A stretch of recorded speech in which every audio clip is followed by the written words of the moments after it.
매주 월요일 원숙한 진보 그리고 젊은 보수 두 분과 꾸미는 이슈 토크 시간입니다. 오늘은 지금 여야가 다 제각기 자기 좋을 대로들 해석하고 있는 설 민심에 대해서 두 분은 어떻게 읽고 계신지 이야기 나눠봅니다. 최민희 전 의원 그리고 시사평론가 장혜찬 씨 어서 오십시오. 안녕하세요. 안녕하세요. 연휴는 잘 보내셨어요? 저는 엄청 바쁘죠. 아줌마잖아요. 장혜찬 씨는 잘 보내셨어요? 네, 저도 여기저기 인사 다니고 그러고 잘 보냈습니다. 새해들 복 많이 받으시고. 네. 뭐 그렇게 아줌마로서 바쁘게 지내셨지만 또 정치인이시니까 지역도 돌았고요. 그러니까요. 예. 지역 돌면서 설 민심 이렇게 들으셨을 거 아니에요. 네. 뭐가 제일 기억에 나십니까? 솔직히 얘기하면 거의 지역에 가면 이제 평창올림픽 중계 보고 계셨어요.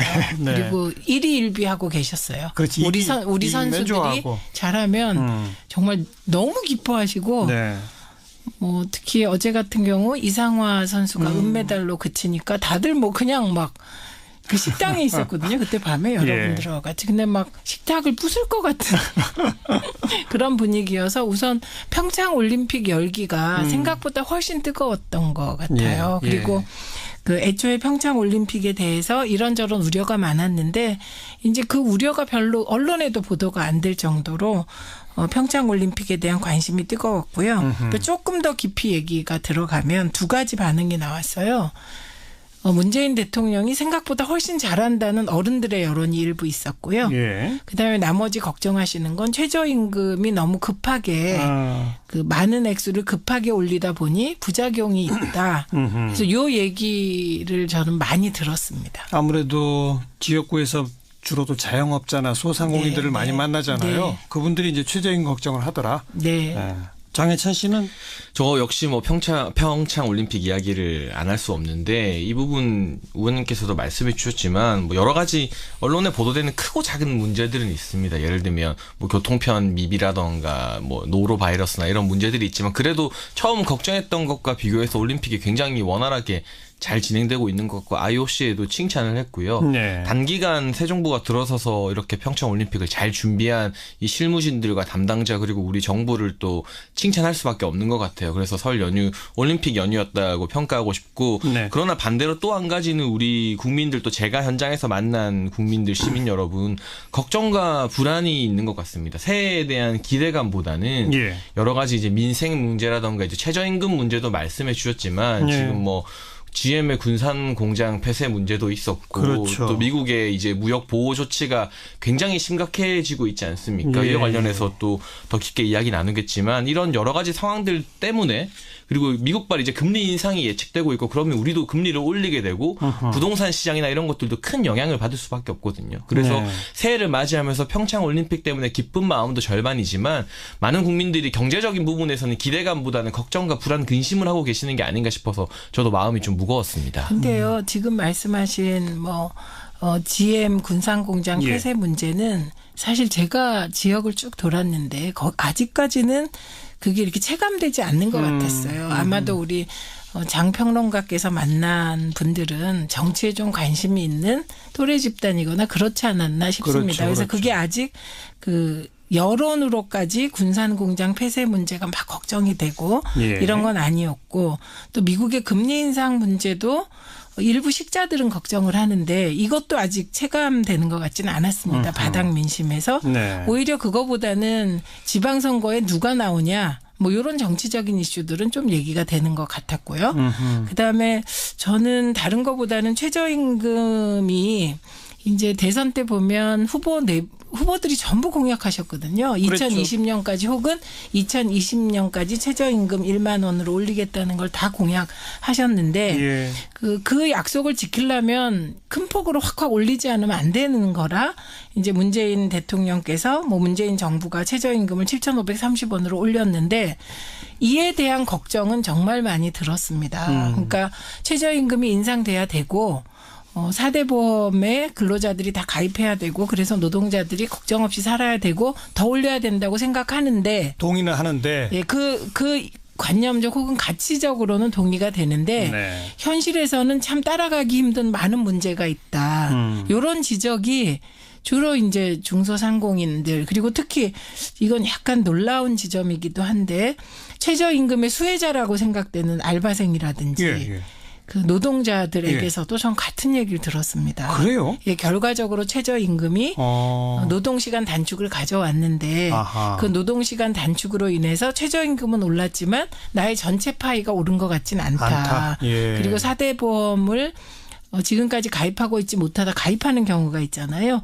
그러면 4대 보험이 또 나가잖아요. 보험료를 내야죠. 예, 근데 그 보험료가 미래에 나에게 좋은 거는 알겠는데 당장 어려우니까. 당장에 내가 어려우니까 최저임금 7,530원 인상이 완전히 내가 달가운 건 아니다. 네. 예, 이런 얘기가 오히려 더 체감됐습니다. 제가 지금 원숙한 보수 정치인과 대담을 하고 있는 것 같다는 착각을 살짝 느꼈는데 정말 맞는 말씀이라 생각하고요. 말씀하신 것처럼 최저임금의 수혜자인 경비원분들이나 이렇게 편의점 알바생분들도 걱정을 많이 하고 있습니다. 그리고 그분들 입장에서는 최저임금을 받으면서 고용 전선에 나가신 분 입장에서는 4대 보험이 좋은 것은 알지만 그것보다 당장 몇만 원이라도 더 예, 받는 게 예. 절실한 상황이기 때문에 예. 정부에서 그런 현장의 목소리에 좀 귀를 기울여야 될 것 같고 왜 이런 문제가 또 민생 문제가 야기됐는가 저는 공약을 이제 현실성으로 다듬어야 되는 정부의 역할도 있지만 결국 보수 정치의 실패라고 보고 있거든요. 보수 정치의 실패. 과거 네네네. 무상급식을 주제로 우리가 진보와 보수가 격돌했을 때 보수가 패배한 이후로 계속해서 이런 진보적인 아젠다에 보수 정치인들이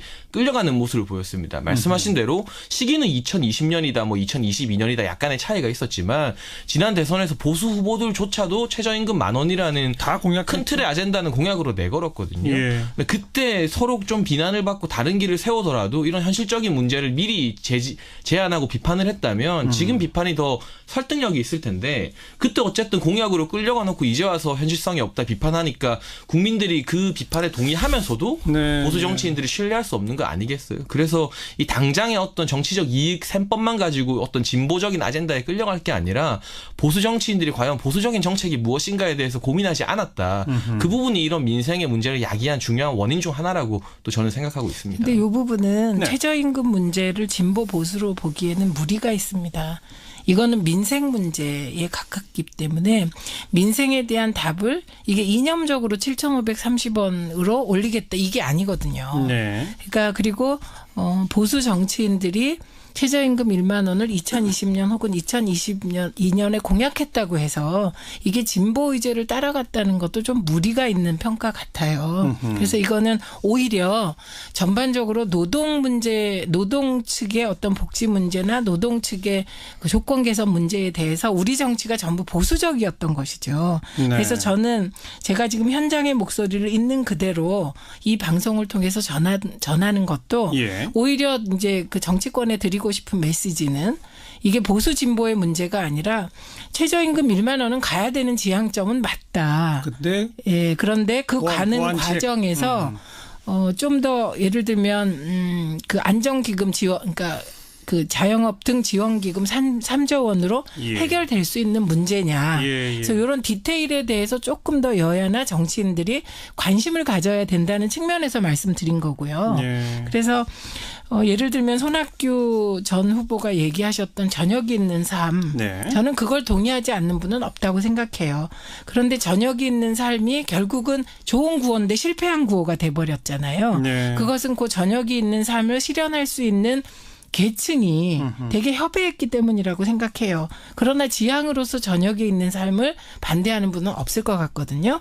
그래서 자영업자들이나 그 노동자들이 제기하는 문제도 좀 더 실질적인 대책을 국회와 정부가 내놔라였어요. 네. 네, 그래서 반대한다가 아니라 네, 반대가 아니었어요. 양쪽 추가 다. 보완 대책을 해라. 네, 근데 그 보완 대책이 이제는 좀 더 실질적이고 피부에 와 닿았으면 좋겠다 이런 네. 거여서 네네. 저는 여야 그 정치인들이 이거 가지고는 정쟁하지 말고 실질적인 보완 대책을 오히려 자유한국당이 더 빨리 내놨으면 좋겠습니다. 장혜찬 씨 어떻게 보세요? 저 말씀하신 것과 조금 결이 다른 게 네. 우선 저는 이 최저임금 1만 원이 언젠가 가야 될 목표점이라 하더라도 이것이 지난 대선에서의 어떤 쟁점 사안이 된 것은 결국 이 알바노조와 정의당의 어떤 정치적인 구호에 민주당이 끌려가고 그 자유한국당이 대안을 제대로 내세우지 못했던 이 정치적 슬로건에 멋지게 한판 보수 정치가 당한 실패의 결과라고 보고 있고요.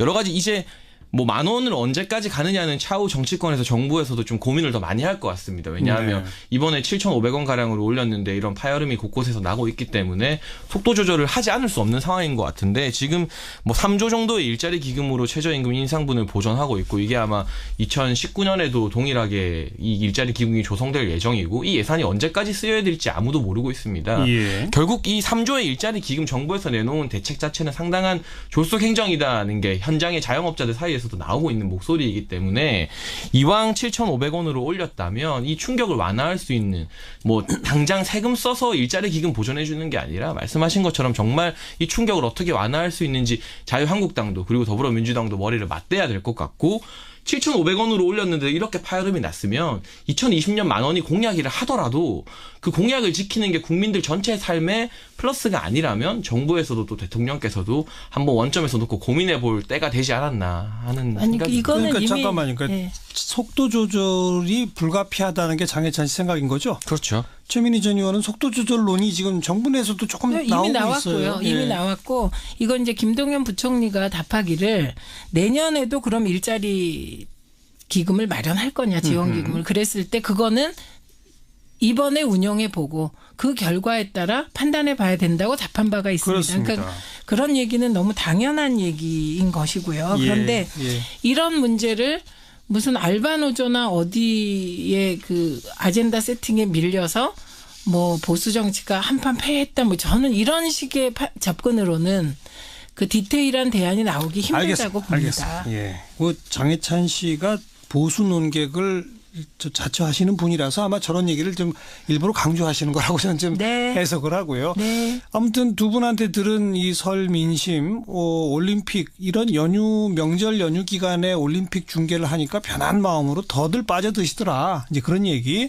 그다음에 최저임금에 대해서는 정말 많은 분들이 고민들을 하고 있더라는 얘기 들었는데 제가 요구한 설 민심은 정치권에 대해서 뭐라고 하든가 그런 얘기들 좀 후반부에 해봅시다. 정치권에 대해서 뭐라고 하든가요? 저 같은 경우는 지금 이제 뭐 바닥 민심에서는 미국의 어떤 무역 보복이라던가 뭐 군산 이런 GM 공장 폐쇄 사건 같은 것들이 아직까지 퍼지지 않았다고 말씀하셨지만 저는 이제 설 연휴가 이제 끝나지 않았습니까? 이번 주 다음 주 되면 될수록 이런 부분들에 대한 어떤 불안감, 문제점들이 지금 뉴스가 새로운 뉴스로 많이 올라오고 있고 이제 나오겠죠. 네, 국민들 사이에서 이 민생에 대한 불안과 걱정이 좀 많이 퍼질 것 같아요. 예. 그리고 오늘 이제 문재인 대통령께서 미국의 이런 경제 보호 조치, 보호무역 조치에 대해서 단호하게 대응하라는 지시를 하셨는데 구체적으로 어떻게 단호하게 대응할지에 대한 해결책이 사실은 마땅치 않은 굉장히 어려운 상황입니다. 이거는 네. 뭐 정치적으로 누가 이득이냐, 뭐 득실이냐 이런 걸 떠나서 우리 국가가 당면한 굉장히 어려운 과제에 있는데 이 부분에 대해서 또 여야가 어쨌든 계속 국회 파행을 하다가 어떻게 합의를 해서 국회를 재개하기로 했지만 네. 정치권이 어떤 답을 내놓는지 그리고 우리 정부가 어떤 모습을 보이는지에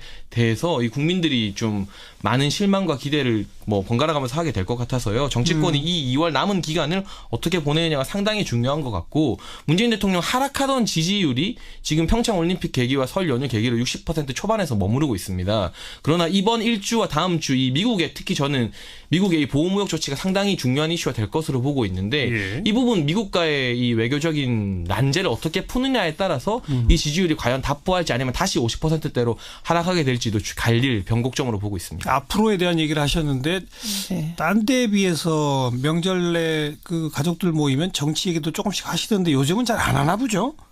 지금 말씀은 지금 우리는 설 민심 얘기를 하고 있기 때문에 예. 미래에 어떻게 될 것인가 이 부분은 지금 조금 주제에 빗나간 것 같아요. 그리고 지금 제가 생각하기에는 제일 중요한 지지율의 변화는 50%대 후반으로 떨어졌다가 네. 63% 정도로 반등했고요. 예. 그리고 이제 63%에서 73% 사이의 지지율입니다. 그러니까 이건 당연히 저희는 반등한 거에 초점을 두죠. 왜냐하면 반등이라는 건 굉장히 어려운 거거든요. 예. 지지율은 이렇게 추세가 떨어지면 떨어지는 건데 문재인 대통령의 경우는 국정 지지도가 떨어졌다 반드시 반등하고 요게 이제 왔다 갔다 하니까 자유한국당이 긴장하는 것이겠죠. 그리고 정치에 대해서는 이게 되게 의외적인 현상인데 저희 지역구는 굉장히 보수적인 지역구예요. 남양주의 대구였다가 이제 부산 정도로 바뀌었다고 보는 예. 병 지역인데 예.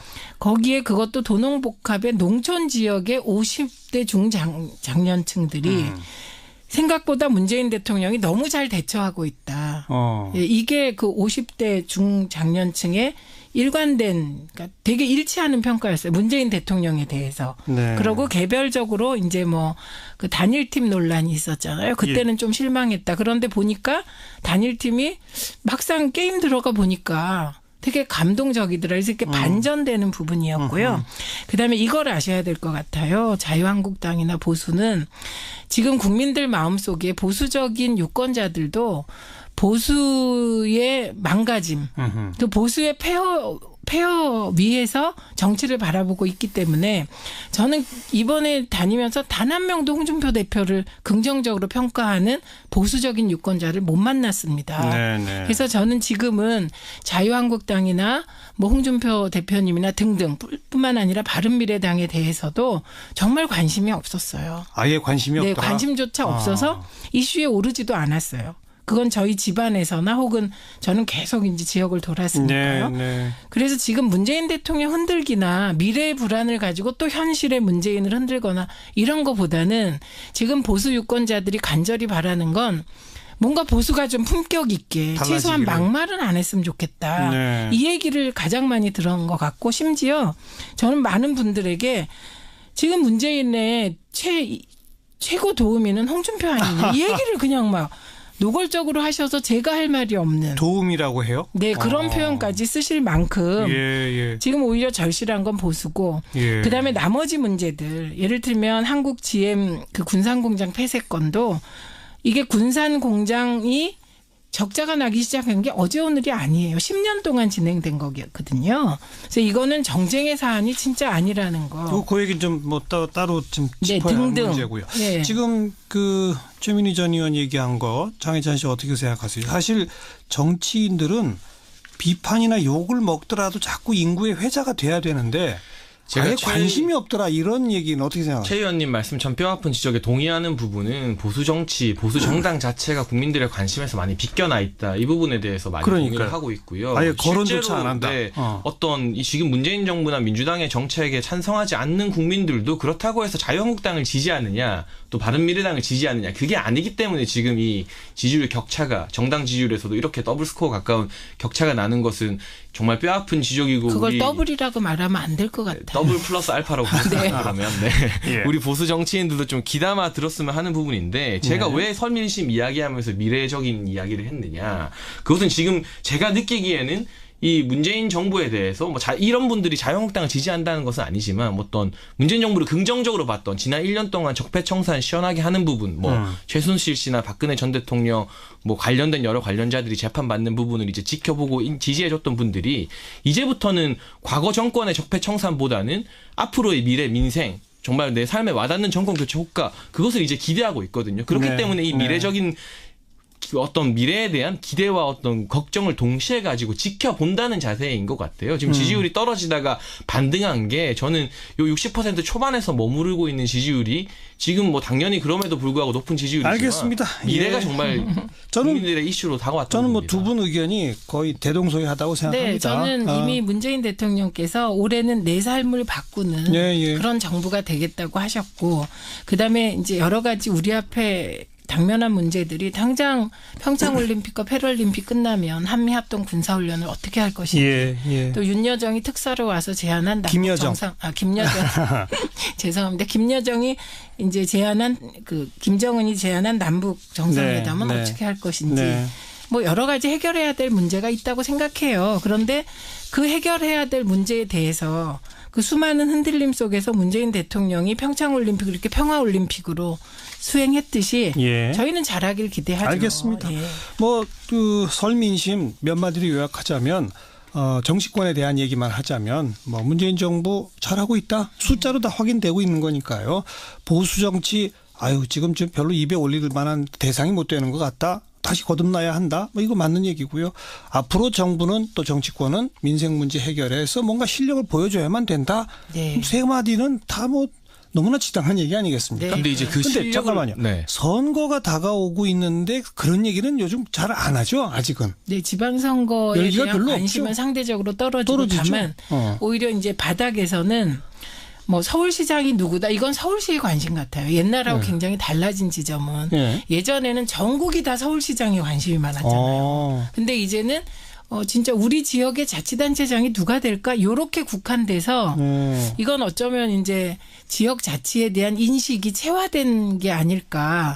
네, 그래서 관심은 되게 이렇게 관심이 다양화되고 세분화되는 느낌? 그래요. 네, 그리고 과거처럼 뭐 긍정적이네요. 대선이 아니니까 뭐 예를 들면 대권 후보들이 어디서 뛴다 이것도 저희는 경기도 지역이잖아요. 네, 그러니까 네. 경기도에 대해서는 한두 마디 관심이 있어요. 근데 예전처럼 막 대권 후보가 있는 어떤 지역 그런 얘기는 하나도 안 나오던데요. 지금 사실 국민들이 재미가 있으려면 비등비등한 라이벌 관계가 형성이 돼야 선거에 대해서 이야기를 하고 또 누가 된다 재미가 있는데 뭐 민주당에서 최근 지도부에서 이제 샴페인 함부로 터뜨리지 마라 일찍 터뜨리지 말라는 말씀하셨다는 기사도 나오고 있지만 한때는 뭐 17개 광역단체장 선거 싹쓸이 한다는 가능성 그런 이야기까지도 나왔었거든요.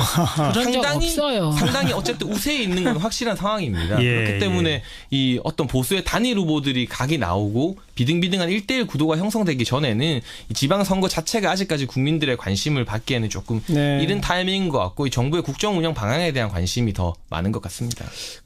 좀 아까 두 분 잠깐씩 언급하시다가 뭐 국회도 그동안 약간 공전이었는데 뭐 다행히 이번에 다시 열기로 뭐 이런 표현도 쓰셨잖아요. 국회가 열고 있는지 파행인지에 대한 관심도 정말 없더라고요. 일반 국민들께서. 없고요. 그리고 오늘 우원식 대표가 어쨌든 우리 법사위에서 민주당 의원들이 권성동 법사위원장 사퇴를 주장하면서 파행된 건데 그렇죠. 이제 더 이상 민주당이 권성동 법사위원장의 거취를 얘기하지 않겠다. 네네. 그리고 그거에 대한 그 과거에 법사위원장 사퇴를 요구했던 것에 대해서 유감 표명을 했잖아요. 그래서 정상화된 것이거든요. 그런데 저는 이런 그 민주당의 양보에 대해서 민주당의 그 열성 지지자들이 되게 반발하고 계세요. 그럴 수 있죠. 그런데 여당이기 때문에 또 우원식 원내대표는 그렇게 할 수밖에 없거든요. 왜냐하면 그 아동수당 관련한 법안 등 민생 법안이 산적해 있는데 국회를 가동시키지 않으면 결국은 그 부담은 최종적으로는 여당에게 돌아오기 때문에 그렇죠. 오늘 우원식 대표가 그런 사과하면서 되게 마음이 아팠겠다. 저는 이렇게 생각이 들더라고요. 저는 뭐 그 부분은 민주당이 잘 유감 표명한 거 잘한 거라 보고 자유한국당에서도 뭐 더 이상 거론하지 않고 국회 재개하는 것은 당연히 이제 국회가 정상화해야 될 과정이라고 보고요. 제가 꼭 말씀드리고 싶은 게 국회에서 지금 여러 가지 민생 법안, 뭐 개혁 법안 처리해야 될 것들 많지만 이 외교 문제 정말 심각한 수준에 저는 다다랐다고 생각하고 있기 때문에 설 이후로 저는 개인적으로 이 미국이 이번 무역 확장법 232조로 철강에 관세를 50몇 % 때리는 것, 이 무역 확장법 232조가 사실상 사문화된 조치였습니다. 예전에 공산국가 냉전 시대에 공산국가들을 규제하기 위해서 만들어졌던 사문화된 법안을 다시 들고 나와서 이 우리나라보다 대미 무역 흑자가 3배나 많은 일본 같은 나라는 다 제외시키고 우리나라만 그 리스트 12개의 어떤 규제국 리스트에 포함시켰다는 것은 말로는 미국이 우리를 100% 지지한다, 뭐 관계 좋다 하고 있지만 그 이면에서 동맹국인 한국에 대한 신뢰가 얼마나 떨어졌는지를 직접적으로 보여주는 이 것이기 때문에 이 경제 문제뿐만 아니라 올림픽 이후 이제 북미 대화나 남북 대화 여러 가지 이 미국이 우리의 키 플레이어 중심축 아닙니까? 이 부분에 대해서 사실상 정말 재앙에 가까운 상황에 처했기 때문에 이 부분을 어떻게 풀지 국회에서도 열심히 좀 논의를 해야 될 것 같고요. 중국에게는 뭐 잘해서 풀렸다고 하지만 지금 그 사드 보복 롯데 같은 경우는 뭐 경제장관회의 이후에도 여전히 하나도 상황이 변한 것 없이 고착 상태라고 합니다. 저는 이 부분을 보면서 박근혜 정부의 외교 실패가 떠올랐는데 박근혜 정부 초기에 중국에게 잘하고 미국을 좀 멀리하다가 큰 코 다쳐서 재빨리 선회하면서 여러 외교가 꼬였는데 문재인 정부도 이 박근혜 정부의 실패를 답습하는 것은 아닌지 이 부분에 대해서 정치권에서 좀 더 격렬하게 이 굉장히 주요한 이슈인 만큼 중심으로 놓고 토론을 해야 될 것 같습니다. 이게 지금 장 평론가께서 자유당이 저렇게 해주길 바라는데 자유당이 자꾸 이념 논란을 일으키니까 좀 불편하실 것도 같고 그 걱정도 타당하다고 생각합니다. 근데 지금 이제 철강 산업 관련하여 관세 문제는 이게 되게 지금 미국이 상무부 보고서의 내용이 보면 지금 우리 언론이 얘기하는 12개국 53% 단일안이 아닙니다. 세 가지 안이 있죠. 세 가지 안이에요. 그래서 첫 번째 안은 모든 이 수입 역조가 나타나는 모든 철강 수입국 미국 입장에서 수입국에게 일괄적으로 10%를 인상하는 방안이 1번이고요. 네네. 그다음에 2번이 53% 12개국 인상안입니다. 그런데 이제 우리 언론이 그 2번을 강조해서 이렇게 되면 큰일이다라고 네. 보도하고 있기 때문에 마치 길이 여기저기 다 막힌 것 같은 그런 인상을 받을 수 있을 것 같은데요. 미국이 제시한 세 개 안이 지금 어느 게 결정될지는 4월 말에 결정되는 거예요. 예. 그런데 이제 미리 언론이 걱정을 해 주시니 저는 정부에서도 이 세 개 안을 가지고 이게 가능하면 결국 국익 대 국익의 대결이거든요. 그래서 이게 정치 문제와 경제 문제를 섞어서 가서 경제적인 이득을 취하려는 게 트럼프 전략으로 보입니다. 그렇죠. 예, 그거는 미국의 전략이고 예.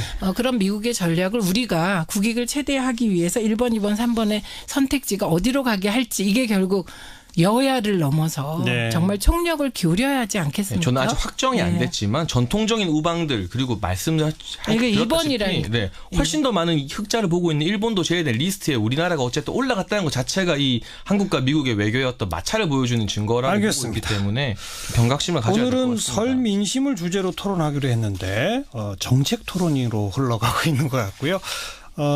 갑자기 이제 연휴가 끝났구나 이런 생각이 딱 더 절실하게 느껴집니다. 두 분 얘기를 들어보니까 맞아. 우리가 지금 산적한 할 일들이 많지. 네. 남북관계, 북미관계, 통상문제, 한국 GM 그래 이제 하나하나 해결해 갑시다. 오늘은 여기까지 토론하도록 하겠습니다. 네.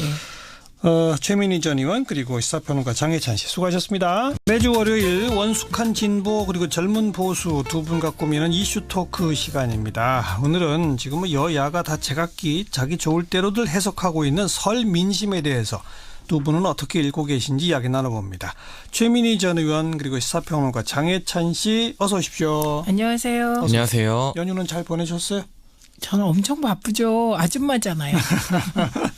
장혜찬 씨는 잘 보내셨어요? 네, 저도 여기저기 인사 다니고 네. 그러고 잘 보냈습니다. 새해들 복 많이 받으시고 네.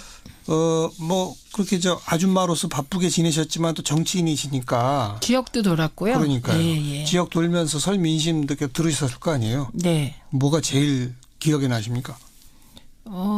솔직히 얘기하면 거의 지역에 가면 이제 평창올림픽 네, 중계 네. 보고 계셨어요.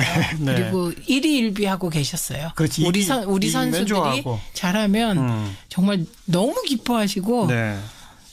특히 어제 같은 경우 이상화 선수가 은메달로 그치니까 다들 그냥 막 그 식당에 있었거든요. 그때 밤에 여러분들하고 같이. 근데 막 식탁을 부술 것 같은 그런 분위기여서 우선 평창올림픽 열기가 생각보다 훨씬 뜨거웠던 것 같아요. 예. 그리고 그 애초에 평창올림픽에 대해서 이런저런 우려가 많았는데 이제 그 우려가 별로 언론에도 보도가 안 될 정도로 평창올림픽에 대한 관심이 뜨거웠고요. 또 조금 더 깊이 얘기가 들어가면 두 가지 반응이 나왔어요.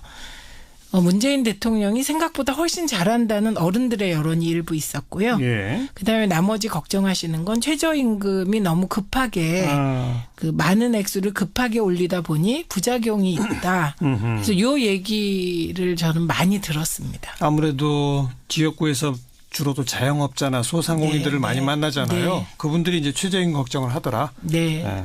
장혜찬 씨는 저 역시 평창 올림픽 이야기를 안 할 수 없는데 이 부분 의원님께서도 말씀해 주셨지만 여러 가지 언론에 보도되는 크고 작은 문제들은 있습니다. 예를 들면 교통편 미비라던가 노로 바이러스나 이런 문제들이 있지만 그래도 처음 걱정했던 것과 비교해서 올림픽이 굉장히 원활하게 잘 진행되고 있는 것과 IOC에도 칭찬을 했고요. 네. 단기간 새 정부가 들어서서 이렇게 평창 올림픽을 잘 준비한 이 실무진들과 담당자 그리고 우리 정부를 또 칭찬할 수밖에 없는 것 같아요. 그래서 설 연휴 올림픽 연휴였다고 평가하고 싶고 네. 그러나 반대로 또 한 가지는 우리 국민들 또 제가 현장에서 만난 국민들 시민 여러분 걱정과 불안이 있는 것 같습니다. 새해에 대한 기대감보다는 예. 여러 가지 이제 민생 문제라던가 이제 최저임금 문제도 말씀해 주셨지만 예. 지금 GM의 군산 공장 폐쇄 문제도 있었고 그렇죠. 또 미국의 이제 무역 보호 조치가 굉장히 심각해지고 있지 않습니까? 예. 이와 관련해서 또 더 깊게 이야기 나누겠지만 이런 여러 가지 상황들 때문에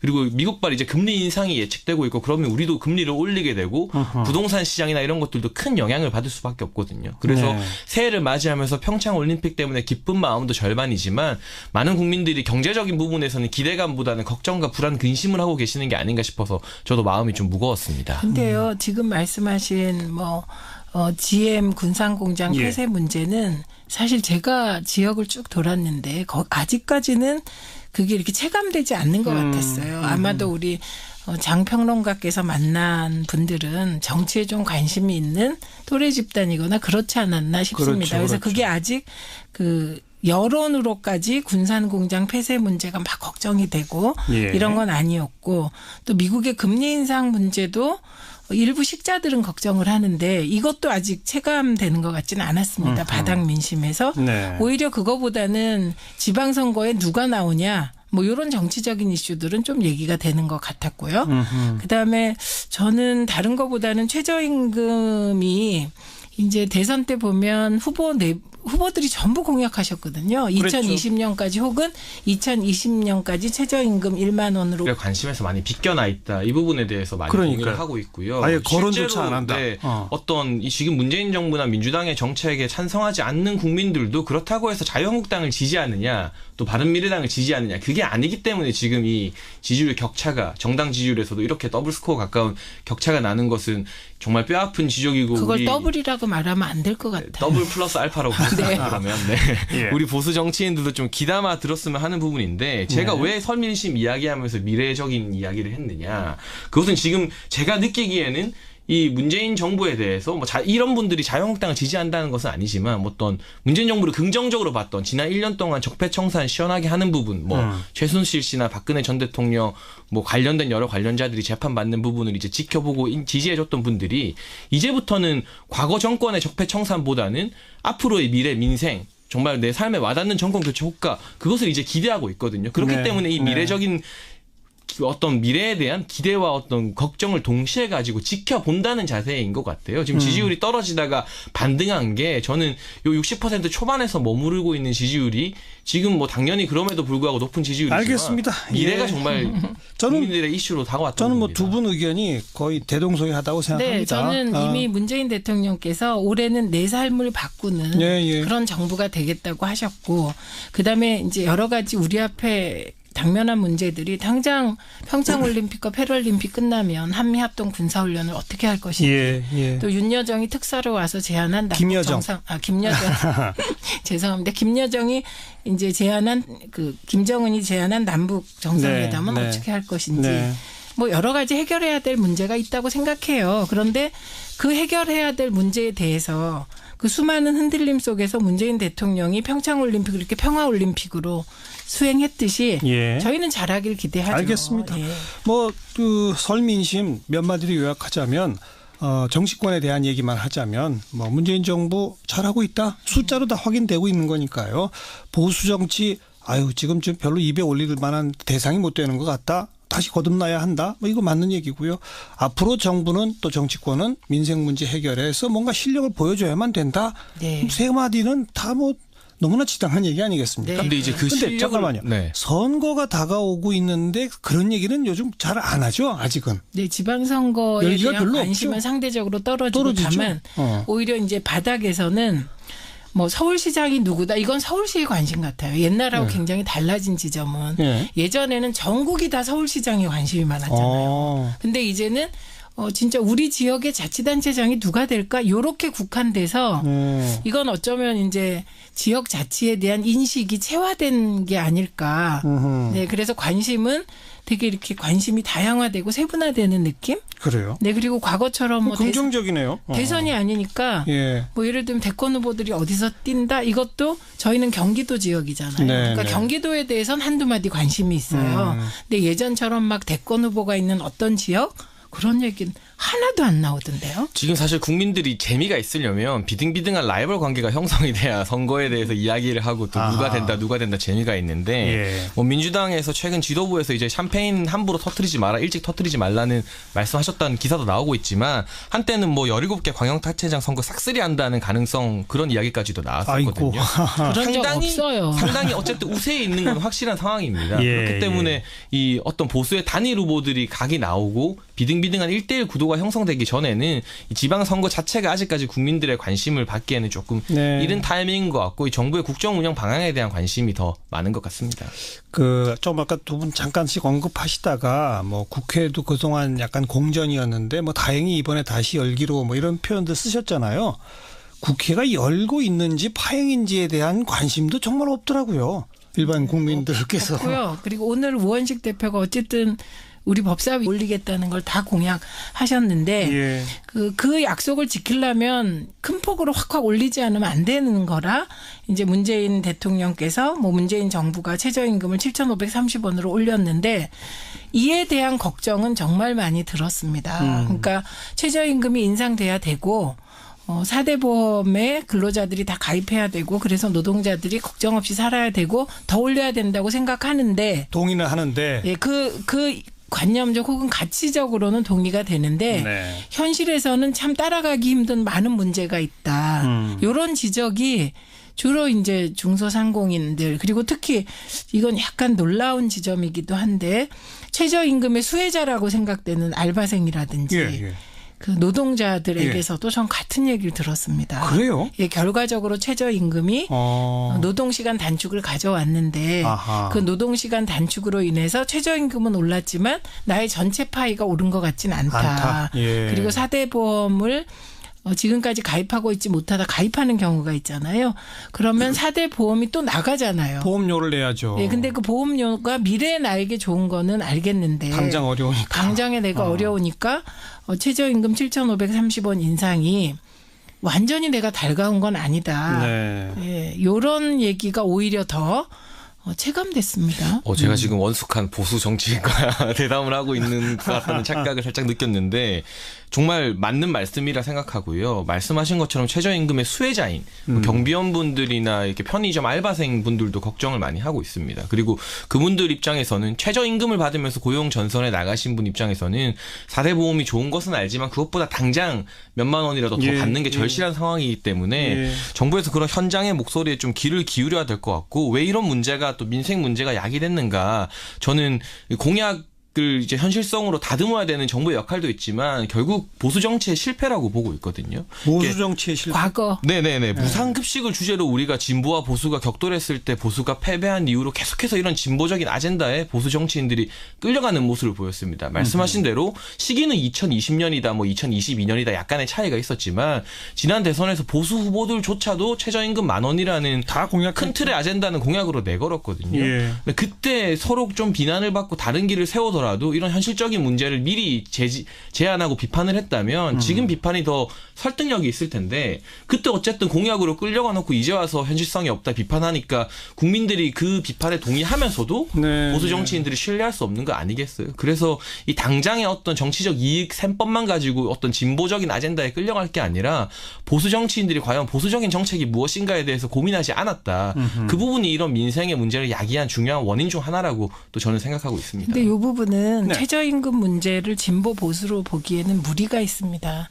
이거는 민생 문제에 가깝기 때문에 민생에 대한 답을 이게 이념적으로 7,530원으로 올리겠다 이게 아니거든요. 네. 그러니까 그리고 보수 정치인들이 최저임금 1만 원을 2020년 혹은 2022년에 공약했다고 해서 이게 진보 의제를 따라갔다는 것도 좀 무리가 있는 평가 같아요. 그래서 이거는 오히려 전반적으로 노동 문제, 노동 측의 어떤 복지 문제나 노동 측의 그 조건 개선 문제에 대해서 우리 정치가 전부 보수적이었던 것이죠. 네. 그래서 저는 제가 지금 현장의 목소리를 있는 그대로 이 방송을 통해서 전하는 것도 예. 오히려 이제 그 정치권에 드리고 싶은 메시지는 이게 보수 진보의 문제가 아니라 최저임금 1만 원은 가야 되는 지향점은 맞다. 근데 예, 그런데 그 가는 보완책. 과정에서 좀 더 예를 들면 그 안정기금 지원, 그러니까 그 자영업 등 지원기금 3조 원으로 예. 해결될 수 있는 문제냐. 예, 예. 그래서 이런 디테일에 대해서 조금 더 여야나 정치인들이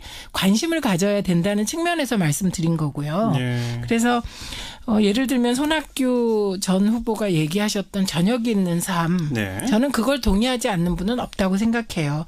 그런데 저녁이 있는 삶이 결국은 좋은 구호인데 실패한 구호가 돼버렸잖아요. 네. 그것은 그 저녁이 있는 삶을 실현할 수 있는 계층이 되게 협의했기 때문이라고 생각해요. 그러나 지향으로서 저녁에 있는 삶을 반대하는 분은 없을 것 같거든요. 그래서 자영업자들이나 그 노동자들이 제기하는 문제도 좀 더 실질적인 대책을 국회와 정부가 내놔라였어요. 네. 네, 그래서 반대한다가 아니라 네, 반대가 아니었어요. 양쪽 추가 다. 보완 대책을 해라. 네, 근데 그 보완 대책이 이제는 좀 더 실질적이고 피부에 와 닿았으면 좋겠다 이런 네. 거여서 네네. 저는 여야 그 정치인들이 이거 가지고는 정쟁하지 말고 실질적인 보완 대책을 오히려 자유한국당이 더 빨리 내놨으면 좋겠습니다. 장혜찬 씨 어떻게 보세요? 저 말씀하신 것과 조금 결이 다른 게 네. 우선 저는 이 최저임금 1만 원이 언젠가 가야 될 목표점이라 하더라도 이것이 지난 대선에서의 어떤 쟁점 사안이 된 것은 결국 이 알바노조와 정의당의 어떤 정치적인 구호에 민주당이 끌려가고 그 자유한국당이 대안을 제대로 내세우지 못했던 이 정치적 슬로건에 멋지게 한판 보수 정치가 당한 실패의 결과라고 보고 있고요. 여러 가지 이제 뭐 10,000원을 언제까지 가느냐는 차후 정치권에서 정부에서도 좀 고민을 더 많이 할 것 같습니다. 왜냐하면 네. 이번에 7,500원 가량으로 올렸는데 이런 파열음이 곳곳에서 나고 있기 때문에 속도 조절을 하지 않을 수 없는 상황인 것 같은데 지금 뭐 3조 정도의 일자리 기금으로 최저임금 인상분을 보전하고 있고 이게 아마 2019년에도 동일하게 이 일자리 기금이 조성될 예정이고 이 예산이 언제까지 쓰여야 될지 아무도 모르고 있습니다. 예. 결국 이 3조의 일자리 기금 정부에서 내놓은 대책 자체는 상당한 졸속 행정이다는 게 현장의 자영업자들 사이에서도 나오고 있는 목소리이기 때문에 이왕 7,500원으로 올렸다면 이 충격을 완화할 수 있는 뭐 당장 세금 써서 일자리 기금 보전해 주는 게 아니라 말씀하신 것처럼 정말 이 충격을 어떻게 완화할 수 있는지 자유한국당도 그리고 더불어민주당도 머리를 맞대야 될 것 같고 7,500원으로 올렸는데 이렇게 파열음이 났으면 2020년 10,000원이 공약이라 하더라도 그 공약을 지키는 게 국민들 전체의 삶에 플러스가 아니라면 정부에서도 또 대통령께서도 한번 원점에서 놓고 고민해 볼 때가 되지 않았나 하는 아니 생각이 이거는 그러니까 이미 잠깐만요. 그러니까 네. 속도 조절이 불가피하다는 게 장혜찬 씨 생각인 거죠? 그렇죠. 최민희 전 의원은 속도 조절론이 지금 정부 내에서도 조금 이미 나오고 나왔고요. 있어요. 이미 예. 나왔고 이건 이제 김동연 부총리가 답하기를 내년에도 그럼 일자리 기금을 마련할 거냐 지원 기금을 그랬을 때 그거는 이번에 운영해 보고 그 결과에 따라 판단해 봐야 된다고 답한 바가 있습니다. 그렇습니다. 그러니까 그런 얘기는 너무 당연한 얘기인 것이고요. 그런데 예. 이런 문제를 무슨 알바노조나 어디에 그 아젠다 세팅에 밀려서 뭐 보수 정치가 한판 패했다 뭐 저는 이런 식의 접근으로는 그 디테일한 대안이 나오기 힘들다고 봅니다. 알겠습니다. 예. 그 장혜찬 씨가 보수 논객을 자처하시는 분이라서 아마 저런 얘기를 좀 일부러 강조하시는 거라고 저는 좀 네. 해석을 하고요. 네. 아무튼 두 분한테 들은 이 설 민심, 올림픽 이런 연휴 명절 연휴 기간에 올림픽 중계를 하니까 편한 마음으로 더들 빠져드시더라. 이제 그런 얘기. 그다음에 최저임금에 대해서는 정말 많은 분들이 고민들을 하고 있더라는 얘기 들었는데 제가 요구한 설 민심은 정치권에 대해서 뭐라고 하든가 그런 얘기들 좀 후반부에 해봅시다. 정치권에 대해서는 뭐라고 하든가요? 저 같은 경우는 지금 이제 뭐 바닥 민심에서는 미국의 어떤 무역 보복이라던가 뭐 군산 이런 GM 공장 폐쇄 사건 같은 것들이 아직까지 퍼지지 않았다고 말씀하셨지만 저는 이제 설 연휴가 이제 끝나지 않았습니까? 이번 네. 주 다음 주 되면 될수록 이런 부분들에 대한 어떤 불안감, 문제점들이 지금 뉴스가 새로운 뉴스로 많이 올라오고 있고 이제 나오겠죠. 네, 예. 국민들 사이에서 이 민생에 대한 불안과 걱정이 좀 많이 퍼질 것 같아요. 예. 그리고 오늘 이제 문재인 대통령께서 미국의 이런 경제 보호 조치, 보호무역 조치에 대해서 단호하게 대응하라는 지시를 하셨는데 구체적으로 어떻게 단호하게 대응할지에 대한 해결책이 사실은 마땅치 않은 굉장히 어려운 상황입니다. 이거는 네. 뭐 정치적으로 누가 이득이냐, 뭐 득실이냐 이런 걸 떠나서 우리 국가가 당면한 굉장히 어려운 과제에 있는데 이 부분에 대해서 또 여야가 어쨌든 계속 국회 파행하다가 어떻게 합의를 해서 국회를 재개하기로 했지만 네. 정치권이 어떤 답을 내놓는지 그리고 우리 정부가 어떤 모습을 보이는지에 대해서 이 국민들이 좀 많은 실망과 기대를 뭐 번갈아 가면서 하게 될 것 같아서요. 정치권이 이 2월 남은 기간을 어떻게 보내느냐가 상당히 중요한 것 같고 문재인 대통령 하락하던 지지율이 지금 평창 올림픽 계기와 설 연휴 계기로 60% 초반에서 머무르고 있습니다. 그러나 이번 일주와 다음 주 이 미국의 특히 저는 미국의 이 보호무역 조치가 상당히 중요한 이슈가 될 것으로 보고 있는데 예. 이 부분 미국과의 이 외교적인 난제를 어떻게 푸느냐에 따라서 이 지지율이 과연 답보할지 아니면 다시 50%대로 하락하게 될지도 갈릴 변곡점으로 보고 있습니다. 앞으로에 대한 얘기를 하셨는데 네. 딴 데에 비해서 명절에 그 가족들 모이면 정치 얘기도 조금씩 하시던데 요즘은 잘 안 하나 보죠? 지금 말씀은 지금 우리는 설 민심 얘기를 하고 있기 때문에 예. 미래에 어떻게 될 것인가 이 부분은 지금 조금 주제에 빗나간 것 같아요. 그리고 지금 제가 생각하기에는 제일 중요한 지지율의 변화는 50%대 후반으로 떨어졌다가 네. 63% 정도로 반등했고요. 예. 예, 그리고 이제 63%에서 73% 사이의 지지율입니다. 그러니까 이건 당연히 저희는 반등한 거에 초점을 두죠. 왜냐하면 반등이라는 건 굉장히 어려운 거거든요. 예. 지지율은 이렇게 추세가 떨어지면 떨어지는 건데 문재인 대통령의 경우는 국정 지지도가 떨어졌다 반드시 반등하고 요게 이제 왔다 갔다 하니까 자유한국당이 긴장하는 것이겠죠. 그리고 정치에 대해서는 이게 되게 의외적인 현상인데 저희 지역구는 굉장히 보수적인 지역구예요. 남양주의 대구였다가 이제 부산 정도로 바뀌었다고 보는 예. 병 지역인데 예. 거기에 그것도 도농복합의 농촌 지역의 50대 중장년층들이 생각보다 문재인 대통령이 너무 잘 대처하고 있다. 예, 이게 그 50대 중장년층의 일관된, 그러니까 되게 일치하는 평가였어요. 문재인 대통령에 대해서. 네. 그리고 개별적으로 이제 뭐 그 단일팀 논란이 있었잖아요. 그때는 좀 실망했다. 그런데 보니까 단일팀이 막상 게임 들어가 보니까 되게 감동적이더라. 그래서 이렇게 반전되는 부분이었고요. 그다음에 이걸 아셔야 될 것 같아요. 자유한국당이나 보수는 지금 국민들 마음속에 보수적인 유권자들도 보수의 망가짐, 그 보수의 폐허 위에서 정치를 바라보고 있기 때문에 저는 이번에 다니면서 단 한 명도 홍준표 대표를 긍정적으로 평가하는 보수적인 유권자를 못 만났습니다. 네네. 그래서 저는 지금은 자유한국당이나 뭐 홍준표 대표님이나 등등 뿐만 아니라 바른미래당에 대해서도 정말 관심이 없었어요. 아예 관심이 네, 없다. 관심조차 없어서 이슈에 오르지도 않았어요. 그건 저희 집안에서나 혹은 저는 계속 이제 지역을 돌았으니까요. 네. 그래서 지금 문재인 대통령 흔들기나 미래의 불안을 가지고 또 현실의 문재인을 흔들거나 이런 거보다는 지금 보수 유권자들이 간절히 바라는 건 뭔가 보수가 좀 품격 있게 최소한 달라지기를. 막말은 안 했으면 좋겠다. 네. 이 얘기를 가장 많이 들은 것 같고 심지어 저는 많은 분들에게 지금 문재인의 최고 도우미는 홍준표 아니냐 이 얘기를 그냥 막 노골적으로 하셔서 제가 할 말이 없는. 도움이라고 해요? 네, 그런 표현까지 쓰실 만큼 예. 지금 오히려 절실한 건 보수고 예. 그다음에 나머지 문제들 예를 들면 한국 GM 그 군산공장 폐쇄건도 이게 군산공장이 적자가 나기 시작한 게 어제 오늘이 아니에요. 10년 동안 진행된 거거든요. 그래서 이거는 정쟁의 사안이 진짜 아니라는 거. 그 얘기는 좀 뭐 따로 좀 네, 짚어야 할 등등. 문제고요. 네. 지금 그 최민희 전 의원 얘기한 거 장혜찬 씨 어떻게 생각하세요? 사실 정치인들은 비판이나 욕을 먹더라도 자꾸 인구의 회자가 돼야 되는데 아예 관심이 없더라 이런 얘기는 어떻게 생각하세요? 최 의원님 말씀 참 뼈아픈 지적에 동의하는 부분은 보수 정치, 보수 정당 자체가 국민들